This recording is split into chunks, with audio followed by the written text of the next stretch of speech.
그러니까 미국에서 지금 현재의 문제가 될 만한 부분은 지금 말씀하셨던 그 상업용 부동산 하나, 그다음 또 하나가 더 있습니다.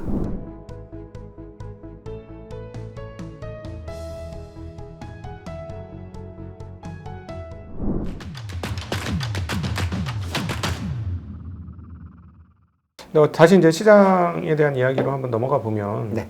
지금 AI 쪽은 뭐 신산업 생태계가 구축되고 있는 상황이니까 너무너무 잘 나가고 좋은데 네. 사실은 다른 쪽은 거기 빼고 다른 쪽을 보면은 뭐 러셀 2000에서 증명이 되듯이 맞아요. 상당 부분 멍들어가고 있다는 게 느껴지고 뭐 상업부동산 최근에 AAA급 상업부동산이 원금 손실로 상환이 됐어요. 네. 26%인가 24% 깨져가지고. 예, 그러니까 이거 확실히 금리가 너무 제약적이고 이 금리 상황에서 이제 계속 한쪽은 멍들어가고 있고 한쪽은 신사업이 나왔으니까 좋고 아주 아이러니하게 이게 섞여 있는 이게 미국인 것 같아요. 네. 여기에 대한 분석과 어떻게 대응을 하면 좋을까. 네. 그러니까 미국에서 지금 현재의 문제가 될 만한 부분은 지금 말씀하셨던 그 상업용 부동산 하나, 그다음 또 하나가 더 있습니다. 프라이빗 크레딧이라는 마켓이 있어요. 제이미 다이먼이 얘기했던 얘기였죠. 프라이빗 네. 심각하다 그거. 네. 네. 그 두 개를 같이 얘기를 해야 돼요. 근데 그 두 개를 다 더해서 계산을 하더라도 저희가 판단할 때는 과거에 미국이 경험했던 2007, 8년 금융위기 수준은 아니에요. 그건 당연히 아니죠. 정말 그건 말도 안 되는 얘기고. 그렇죠. 그 정도 아니기 때문에 제가 볼 때는 뭐 미국이 휘청한다든지 미국의 어떤 경기 침체가 일어난다든지 이건 아닐 것 같아요. 근데 어쨌든 이 부분에 있어서는 항상 인식을 하시고 들여다보실 필요가 있습니다. 자, 그러면 이제 하나씩 뜯어서 볼게요. 그러니까 상업용 부동산 시장을 가지고 계산을 하자면 뭐 대충 전에도 여러 번 분석을 해드렸었지만 GDP 규모로 따지면은 금융 위기가 터졌을 때 대비해서 10분의 1 사이즈예요. 네네. 예, 그래서 뭐 금융 위기가 터졌을 땐 GDP 70%라면 이건 지금 뭐 7% 정도라고 생각하시면 되겠고. 7%? 3% 아니고? 네. 생각보다 전체 큰 규모. 그러니까 상업용 부동산에 나간 모든 대출. 그러니까 안 깨질 대출, 깨질 대출 다 해서. 그거의 손실률이 50%라 하더라도 말씀하신 대로 3% 정도의 손실이 난다 치면 그 정도라는 거죠. 네. 그거는 그렇게까지 근데 걱정. 지방은행들은 시청하겠네. 근데 그 지방은행들도 충분히 뭐 컨트롤이 될 수 있을 만한 부분들이 있어요. 뭐 어쨌든 맞아요. 그래서 그런 부분을 가지고 왜냐하면 점점 더 지금 대형은행들이 가지고 가는 퍼센티지가 예금의 비중이 점점 높아지고 있는 상황이니까 뭐 심지어 제이미 다이먼이 얘기한 물론 자기 욕심에서 얘기한지 모르겠지만 JP 모건이 지금 미국의 예금 시장에 15% 들고 있는데 뭐 한 회사가 원래 우리나라는 가능하지만은요 미국은 은행이 4천 개가 넘어요. 그러니까 이게 보통 얘기가 아닌 거죠. 자, 그래서 이제 그렇게 보면 그래서 개별 종목은 조심하셔야 되는 거고 개별 지방은행은 투자를 안 하겠죠. 근데 전체적인 큰 그림을 보면 어쨌든 간에 그렇기 때문에 제가 은행주 투자는 조심해요. 뭐 굳이 아무리 JP 모건이 좋다 하더라도 별로 투자하고 싶은 생각은 안 들죠. 이익을 벌어들일 게 도대체 뭐가 있을까? 이제 이렇게 되는 거고요. 자, 그 다음에 이제 프라이빗 크레딧이라는 시장이 있어요.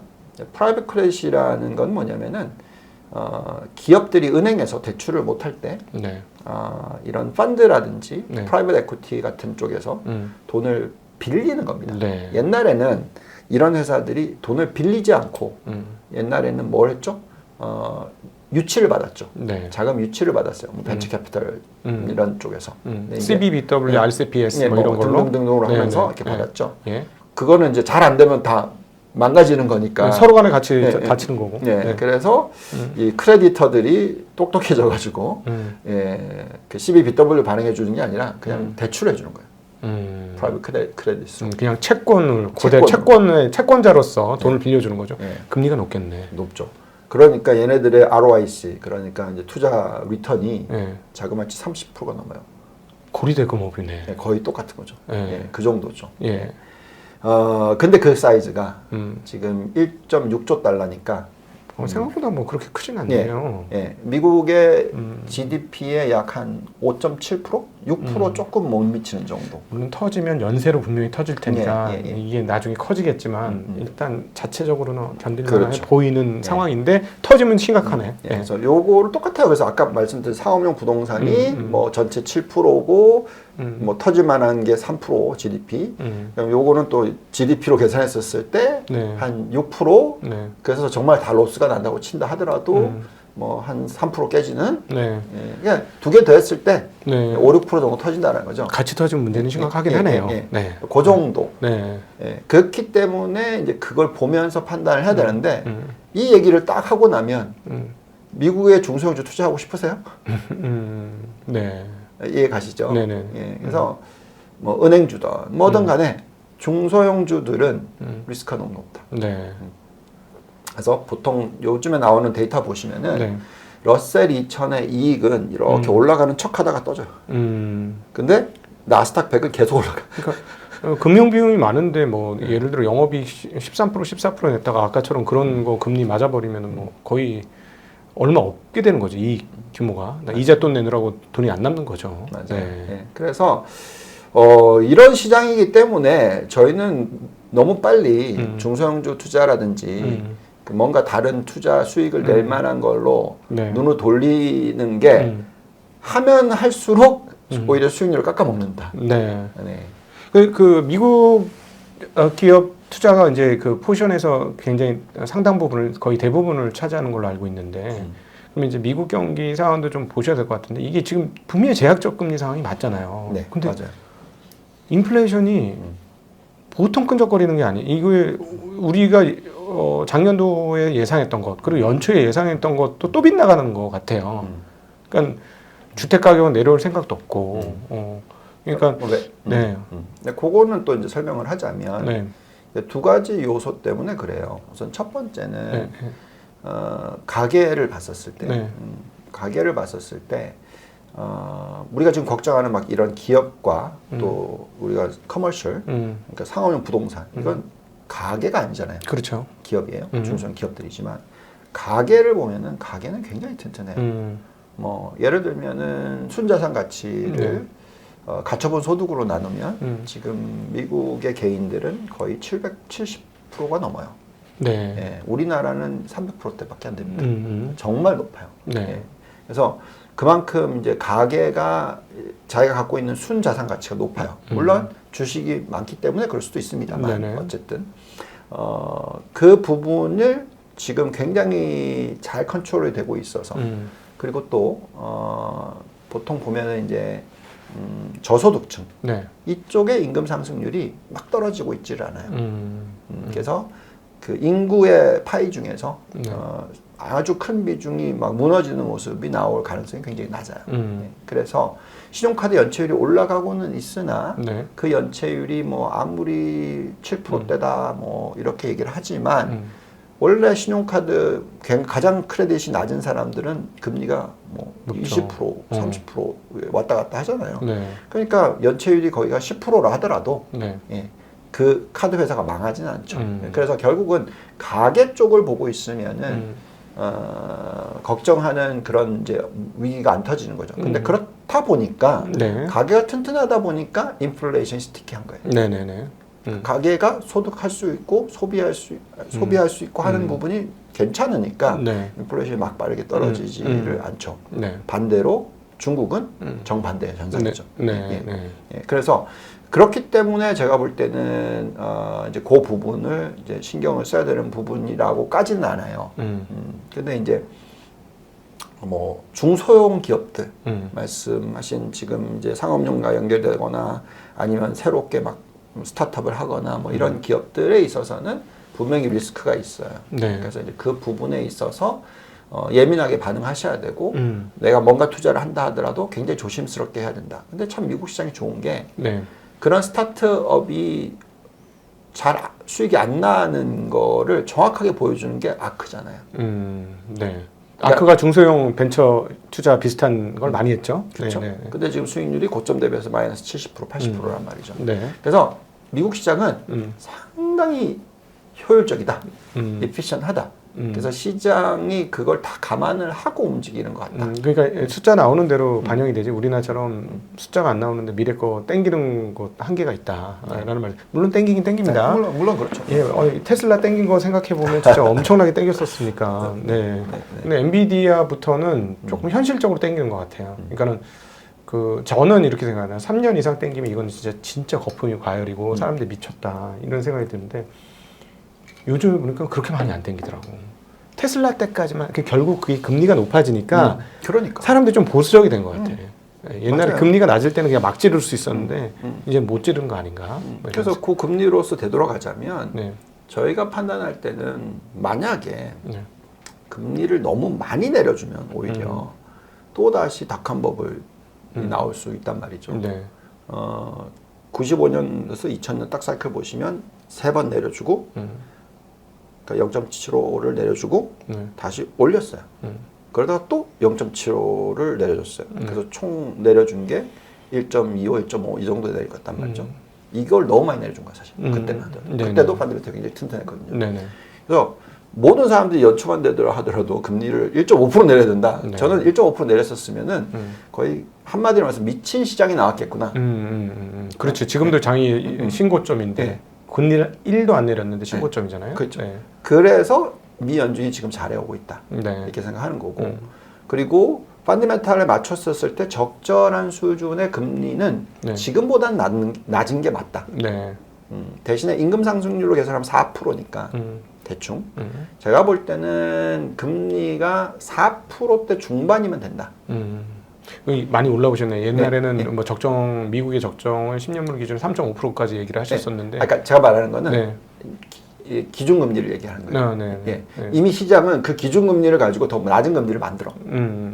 그렇죠? 지금 5.5인데 네. 미국의 10년 국채금리가 4.5잖아요. 네. 네. 이게 4.5로 내려와도 3.5까지는 갈 수 있겠지. 근데 그거보다 더 내리면 안 돼. 네. 제가 볼 때는. 네. 그러면은 진짜 또 말씀드리지만 네. 또 거품이 나와요. 네. 그 닥한 버블의 거품을 정말 그거 해결하는데 3년 걸렸거든요. 아니 그리고 이제 그 구조적인 사회에 이게 자본시장에서만 보면 뭐 모든 게 잘 돌아가는데 미국 사회가 구조적으로 좀 문제가 심각하지 않느냐라는 느낌이 드는 게 아까 말씀하신 소기업이라든가 뭐 일부 상업 작게 상업을 하는 쪽은 상당히 위기감을 느끼고 있을 것이다. 반면에 개인 소득 좋고 개인 소비 살아 있고 그래서 미국 경제 좋은 것 같다 하는데. 이게 제가 보기에는 이제 신용카드 연체율 올라오는 거에서 보여지듯이 극단적인 양극화. 진짜 내가 보기에는 전 세계 거의 탑 클래스의 양극화는 미국 아니냐. 그러니까 캘리포니아, 시카고 이런 데 그냥 노숙자가 넘쳐나는데 그 이유가 렌트가 비싸서 집을 못 구한다는 거예요. 살 수가 자기가 월급 받아가지고는 그 렌트 내면 먹고 살 수가 없다는 거야. 그래서 그냥 자동차에서 그냥 잠을 자고 뭐 심지어 교사가 자동차에서 잠을 자면서 생활을 하고 뭐 이런 건데 그러니까 결국 있는 사람 너무 많고 특별히 그 베이비 부머들이 퇴직연금 관련해서 너무 소득이 좋고 하니 거기에 가려져서 좀 다른 어두운 부분들이 잘 드러나지 않는 게 아닌가. 이게 수치로 안 잡히는 거 아닌가. 뭐 그런 생각도 많이 들어요. 그럴 수도 있죠. 근데 네. 이제 그거는 안 드러난다고 해서 그게 기업하고 연결되는 게 아니니까. 우리는 주식 투자를 하거나 네. 뭔가를 투자하는 사람의 입장에서 네. 어떤 체계적인 붕괴라든지 뭐 어떤 큰 위기가 터지는 거는 계속 계산을 하되 네.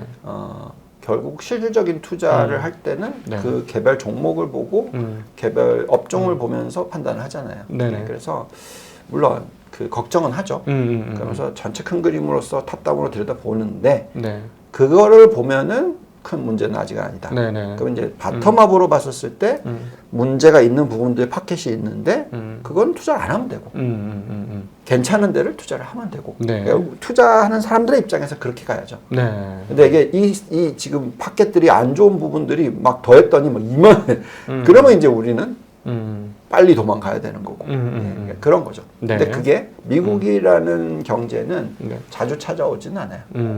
다행스러운 게 뭐 빨리 찾아와야 뭐 10몇 년 만에 오고 정말 길면 20년 만에 오니까 네네네. 예, 지금 저희가 계속 얘기하는 거는 다시 제대로 이 상승 궤도로 돌아왔던 게 2013년이거든요. 네. 예, 그때부터 지금까지 11년 됐으니까 네. 저희는 아직까지는 네. 그 우리가 얘기하는 어떤 큰 위기에 봉착하는 시기가 뭐 짧으면 5년, 예, 길면은 10년, 뭐 8, 9년 정도 더 갈 수도 있다. 근데 2020년에 한번 와장창 하긴 한 거잖아요. 근데 그거는 인위적인 거였으니까. 네. 네, 그러니까 뭐 간단하게 이제 뭐 재난이었으니까. 그거는 뭐 어떻게 할 수 있는 게 아니니까. 네. 예, 그래서 그거는 보시면 이제 차트를 보시면 이렇게 된 거라서 네. 그거를 뭐로 보기엔 좀 어려워요. 2022년도 마찬가지. 뭐 물론 8개월 거의 10개월 정도 빠졌지만. 네. 그래서 그 추세적인 것을 이렇게 그렸을 때 요거에 하나. 예, 그 정도로 저희는 보고 있습니다. 네, 그 일단 뭐 오늘은 이제 계속 좀 무거운 얘기들을 많이 했는데 좀 가볍게 편하게 뭐 이건 틀려도 된다. 네. 조만간에 테슬라 보상안, 머스크 보상안 네. 규모가 장난 아닙니다. 근데 제가 보기엔 장이 쫙 올라가 주가 쫙 올라갔을 때는 그래 네가 잘해서 그래서 사람들이 되게 호의적일 것 같은데 주가 떨어지면 입장 바뀌잖아요. 사람들이 그러니까, 입장 바뀔 것 같은데요. 어떻게 보세요? 그냥 편하게 이거는. 네. 근데 뭐 지금 제가 쭉 뽑아봤더니 네. 예, 반대가 더 많네. 아, 기관은 많아요. 제 느낌은 기관은 반대를 많이 할 것 같고 개인은 반대를 안 할 것 같은데 일반 국민은 또 반대가 많더라고요. 근데 그건 주주가 아니니까. 예, 지금 어쨌든 일론 머스크도 언론 플레이 하잖아요. 네. 그 로열티가 중요하다. 그래서 나한테 찬성한 사람들한테 나중에 내가 상장할 회사들 많은데 뭐 이렇게까지 얘기하잖아요. 장사꾼이야 진짜. 네. 아무튼 네. 우리나라도 그렇게 혹해 있는데 네. 네, 우리나라 테슬라이 제일 많은 걸로 제가 알고 있거든요. 아 그렇군요. 네. 네. 대부분의 그 우리가 얘기하는 뭐라고 해야 되나 지식이 많은 사람들 네. 또는 공부를 많이 한 사람들은 네. 일론 머스크 편이겠죠. 네. 미국에도 그럴까요? 그럴 것 같은데. 네. 그럼 이거는 그러면은 지난번에는 호쾌하게 통과했지만 이번에는 통과되더라도 조금 반대표가 꽤 많을 거다. 꽤 많을 거다. 네. 예, 그리고 그것도 필요하다. 음. 왜냐하면 그래야지. 네. 예, 그래야지 이상한 삽질은 안 하겠죠. 물론 저는 일론 머스크를 되게 좋아하는 사람이에요. 네네. 놀라운 사람이고 시대를 변하게 하는 사람이고 인류를 미래를 더 밝게 만드는 사람이다라고 저는 믿어요. 네. 근데 문제는 항상 그런 사람들이 네. 이고가 워낙 강하기 때문에 예, 그게 드러났었을 때 굉장히 자기중심적으로 될 수가 있거든요. 네. 그러니까 그럴 때마다 이렇게 견제가 들어온다라는 것은 좋은 거죠. 네. 왜냐면 저는 그 사람을 믿기 때문에 네. 그런 견제가 들어왔었을 때 그거를 너 틀렸어, 너 싫어 막 그러면서 난 뭐 이렇게 아니라 그걸 받아들일 수 있을 거라는 사람이라고 저는 생각하거든요. 네네. 예. 그게 돼야지만 발전이 있으니까. 예. 그렇기 때문에 테슬라가 저렇게 됐다고 저는 생각해요. 예. 제대로 어쨌든 뭐 아직은 뭐 다들 모르겠지만 어쨌든 대단히 성공한 거잖아요. 대단한 일을 한 네, 거죠. 왜냐하면 네. 그 어떤 회사도 하지 못하는 전기차로의 전환은 테슬라 때문에 이루어진 거고 사실은 2차 전지가 한국에서 난리가 한번 났었지만 2차 전지가 난리가 난 이유는 테슬라를 빼고는 얘기할 수가 없어요. 왜냐하면 그러니까. 전기차 전환이 테슬라가 없었으면 아직도 안 이루어졌을 테니까 그런 측면에서 정말 새로운 세계를 열은 거죠. 네, 그래서 저는 뭐 이 회사에 대해서 맑은 머리로 네. 뜨거운 마음으로 네. 들여다봅니다. 네. 이런 회사가 잘 되는 게 좋다고 저는 생각해요. 네. 대신에 너무 이 일론 머스크만의 그걸로 가면 안 되니까. 네. 근데 이제 저는 그 사람에 대해서 저는 잘은 모르겠으나 제가 본 걸로서는 충분히 인류에 도움을 엄청나게 주는 사람이다. 네. AI도 AI지만 AI 외에 네. 주목하고 미국 시장에서 공부해봐야 될 영역이 어딘지 좀 공부를 하고 계신 쪽은 또 어디인지 궁금합니다. 그러니까 저희가 이제 금리 인하가 있기는 있을 거라고 생각하잖아요. 네. 그래서 이제 금리 인하에 대한 스케줄 자체는 계속 얘기했지만 예상보다 더딜 거다라고 계속 얘기해 드렸었고 저희가 올해 연초만 하더라도 3번 정도로 갔잖아요. 예, 다들 뭐 7번, 네. 뭐 이렇게 8번 이렇게 보셨었지만 예, 최소 6번 뭐 이렇게까지 보셨었으니까 네. 그래서 근데 이제 제가 볼 때는 그것도 더 아닐 수도 있다. 뭐 그래서 뭐 2번, 예, 내년에도 그러니까 원래는 세 번 이렇게 생각했는데 네. 그게 아니라 두 번 이렇게 갈 수도 있다. 네. 그래서 1%만 내려줄 수 있다. 뭐 이 정도로 보고 있거든요. 그러다 보니까 금리 민감주에 투자를 하는 타이밍을 조금 자꾸 지연을 시키는 부분은 있어요. 네. 그렇지만 그렇다 하더라도 그 금리 민감한 업종 아래에서 어쨌든 떨어지는 추세니까. 네. 근데 그 떨어지는 추세 아래에서 시장 점유율이 높거나 잘하고 있는 회사 같은 경우에는 수익률이 확 올라올 수 있단 말이죠. 네. 그래서 이제 대충 쭉 뽑아보면은 뭐 가장 대표적인 게 전기차 부품 쪽이에요. 네. 예, 사실. 그리고 또 바이오 쪽, 바이오 죄송합니다. 바이오 헬스케어 쪽이고, 그 다음이 또 신재생 에너지. 그러니까 우리가 흔히 얘기하는 성장주 중에서 네. 금리가 내려주기를 바라는 사람이 아마 캐시우드님이실 거예요. 그러겠죠. 네. 그래서 이 성장주들은 금리 내려가는 게 너무너무 중요하니까. 네. 그래서 거기에 대한 이제 봐야죠. 중요한 건 어쨌든 그 업종들 아래에서의 혁신 기업 업종이라고 치면 네. 어떤 종목이 잘하느냐 요거를 이제 준비하셔야 되는 부분이 있고요. 네. 이거 참 어렵습니다. 그렇지만 그래도 제가 말씀드렸던 그 세 개의 업종, 전기차 부품과 신재생에너지와 헬스케어는 그래도 이미 누가 승자일 건지는 대충은 분석이 돼요. 네. 예. 근데 뭐 정말 새로운 산업은 잘 모르겠어요. 예.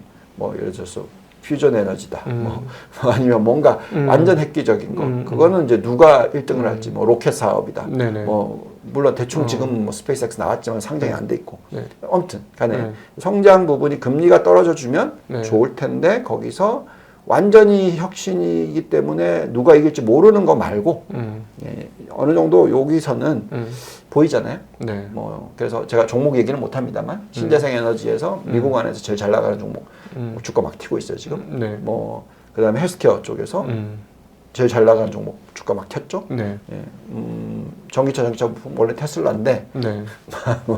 네, 그건 좀 지켜보고요. 네. 그 다음에 이제 그거 말고 네. 트레디셔널한 쪽으로는 저는 딱 하나는 생각이 들어요. 뭐냐면 주택 건설. 네. 그러니까 주택 건설 부분이 아까 말씀드렸지만 가계 펀드멘트 튼튼하다고 얘기했죠. 네. 그래서 주택은 사고 싶어요. 네. 근데 지금은 워낙 그 주거비가 높아졌었기 때문에 어떤 뭐 문제라든지 등등이 있는데 꾸준히 이제 소득이 늘어나는 과정에서 지금 가계부채 비율이나 여러 가지 놓고 봤었을 때 지금은 금리가 높아서 부담스럽지만 금리가 한 1% 정도 떨어져 주면은 이 시장이 좀 더 확대될 수 있겠구나 하는 부분이 있어요. 그래서 주택 건설을 들여다보면은 금리가 떨어졌을 때 좀 괜찮은 종목들. 네, 그래서 저희가 좀 보고 있는 종목들이 좀 있어요. 네. 이 주택 건설 쪽에서 경쟁력 그거를 뭐 제가 알고 있기로는 저희는 안 들고 있으니까 얘기할 수 있죠. 뭐 DR 홀튼 같은 거를 벅셔 해드웨이가 들고 있죠. 네네. 그런 식으로. 네, 그래서 그런 것들을 좀 지켜보시면서 투자 포트폴리오에 조금씩 실어 담아 가시는 것도 네. 나쁘지 않은 전략이다. 벅셔 얘기를 하셨으니까 벅셔가 최근에 주가가 빠지고 있는 옥시덴탈 페트롤리움 샀고 그다음 첩이라는 보험회사 또 샀고 전형적으로 이제 자기네들이 정확히 알고 있고 고정된 사업 그리고 그냥 아무리 가도 절대 망하지 않을 것 같은 네. 그런 기업들을 사잖아요. 그런 쪽은 어떻게 보세요? 헷갈리는 부분이 우선 첫째는 저희가 신재생 에너지를 좋아하거든요. 네. 그래서 전기차로 넘어가고 신재생 에너지로 넘어가고 AI로 넘어가는데 트레디셔널한 페트롤리움 시장이 네. 저희가 들여다보고 싶은 쪽이 아니라서 근데 양방이 다 터질 것 같아요. 저는 에너지 쪽으로. 그러니까 왜냐면 전력 생산이 미국 인프라가 너무 옛날 거니 네. 뭐 신재생은 당연히 해야 되고 네. 기존 공장도 돌려야 되는 거 아니냐. 네. 그래도 저는 이쪽은 어쨌든 레거시다. 네네네. 그러니까 지나간 역사다. 저는 장기적으로 봤었어요. 네. 그래서 지나간 역사에 대해서는 재투자는 저는 안 합니다. 네네네. 네, 그래서 이 부분에 있어서는 뭐 근데 워런 버핏님은 당연히 뭐 페트롤리움 쪽에서 옥시덴탈 쪽을 너무나 잘 아시고 여기서 항상 수익이 뭐 자기가 원하는 거에 뭐 나는 경우라면 그거는 투자자들의 그 취향이에요. 네, 저는 이제 그거는 별로 안 건드리고 싶고요. 그 다음에 이제 보험 쪽은 헷갈리는 부분이 그거예요. 네. AI가 발전하면 할수록 네. 생명보험 같은 경우에는 네. 인류가 길어지잖아요. 네. 예, 그 라이프 스팬이. 네. 예, 그래서 생보 같은 경우에는 돈을 더 많이 벌 것 같아. 음. 장기적으로는. 네. 근데 손해보험 쪽은 제가 볼 때는 AI 기술이 발전하면 발전할수록 사건 사고가 덜해질 것 같다고 생각이 들어요.